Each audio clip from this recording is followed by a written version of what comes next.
Estando com os discípulos no Monte das Oliveiras, Jesus ouviu deles a seguinte pergunta: Que sinal haverá da tua vinda e da consumação do século? O mestre, então, enumerou vários sinais indicadores do seu retorno à terra. Alguns sinais destes apresentados tiveram cumprimento inicialmente em Jerusalém e serviram como maquete ilustrativa dos acontecimentos do fim. Outros sinais, porém, estão se cumprindo agora, em nossos dias. Todos os dias lemos e ouvimos nos jornais, rádio e televisão inúmeros acontecimentos. São várias as tragédias: terremotos, chacinas, roubo, enganos, crianças abandonadas, doenças, fome, guerras. O que diz a Bíblia sobre esses acontecimentos?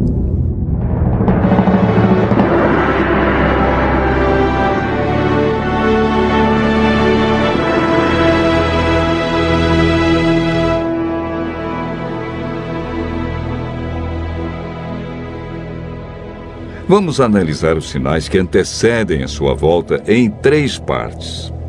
Primeiro, os sinais no mundo social. Segundo, sinais no mundo natural. E, por último, sinais no mundo religioso.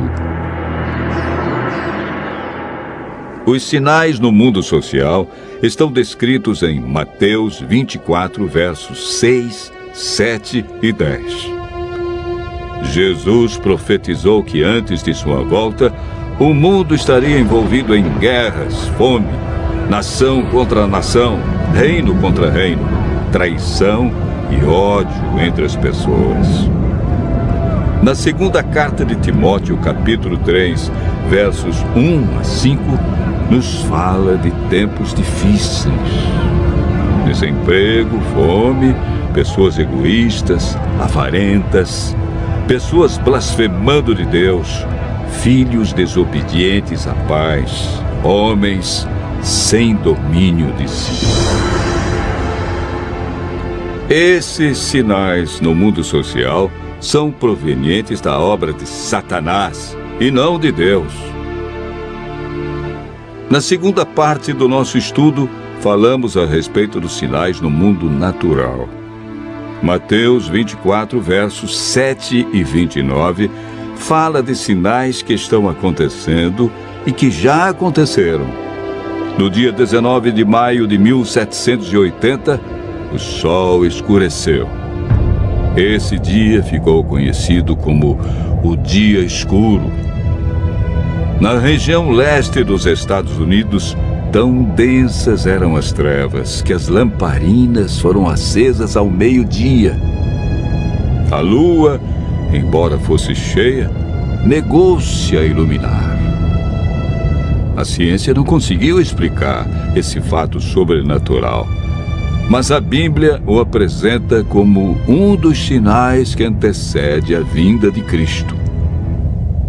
Em 13 de novembro de 1833, ocorreu uma deslumbrante queda de estrela jamais vista. Esses sinais já se cumpriram uma vez, mas antes da vinda de Jesus se repetirão com maior intensidade. Os sinais no mundo natural, como terremotos, enchentes e grandes calamidades que matam milhares de pessoas, indicam que Satanás está agindo até mesmo na natureza. Tratamos na terceira parte do nosso estudo sobre os sinais no mundo religioso. Mateus 24, versos 4 e 5, fala sobre o engano religioso que haverá no tempo do fim. Mateus, capítulo 24, verso 11, refere-se ao aumento das religiões. Somente no Brasil existem mais de 1.500 religiões cristãs. No mundo, são mais de 35 mil religiões cristãs. Jesus afirmou também que antes de sua vinda, os falsos cristos e falsos profetas operariam sinais e prodígios. Mas o que fazer diante de tantas religiões? O conselho de Jesus é claro. Ele diz: acautelai-vos para que ninguém vos engane, porque muitos virão em meu nome e enganarão a muitos. Segundo Pedro 2, versos 1 a 3, fala da atitude de líderes religiosos que são movidos pela ambição e acabam usando a religião, a Bíblia, milagres e o nome de Deus para explorar as pessoas que os procuram em busca de curas, sinais e prodígios. Outro sinal no mundo religioso é encontrado em Mateus 24, verso 14. Apresenta o sinal de Deus, que indica que o fim realmente chegou. Esse sinal é a pregação do Evangelho do Reino em todo o mundo.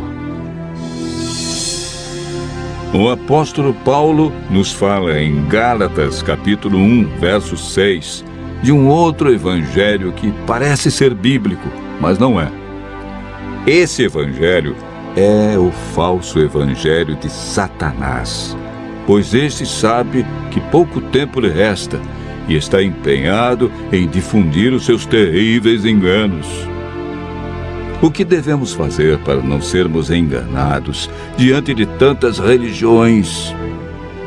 Em 1 João, capítulo 4, verso 1, encontramos a resposta.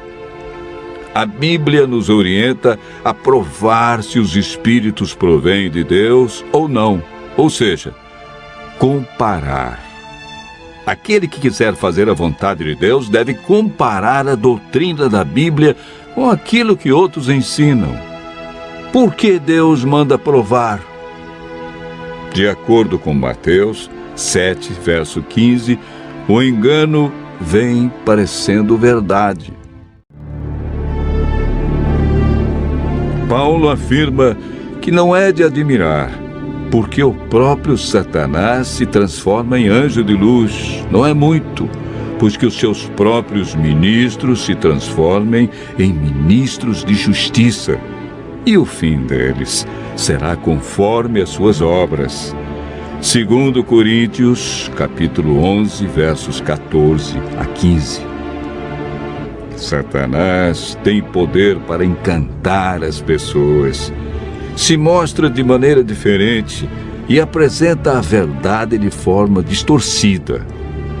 Seus meios de enganar, segundo Mateus, são sinais, curas e prodígios.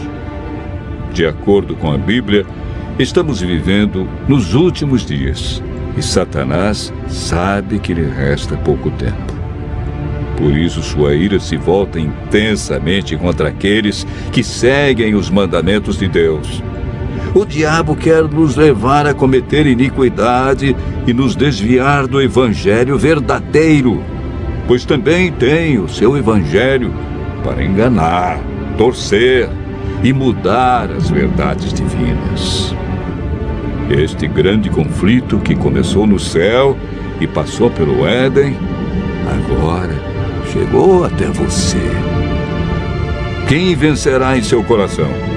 Os enganos de Satanás ou a verdade de Jesus Cristo? Vimos que os sinais preditos por Cristo estão todos se cumprindo, indicando que em breve todo o mal do universo terá seu fim. O que está faltando para Jesus voltar? Primeiro motivo: o evangelho verdadeiro precisa ser levado a todo mundo. Segundo, Jesus está a cada dia dando mais oportunidades.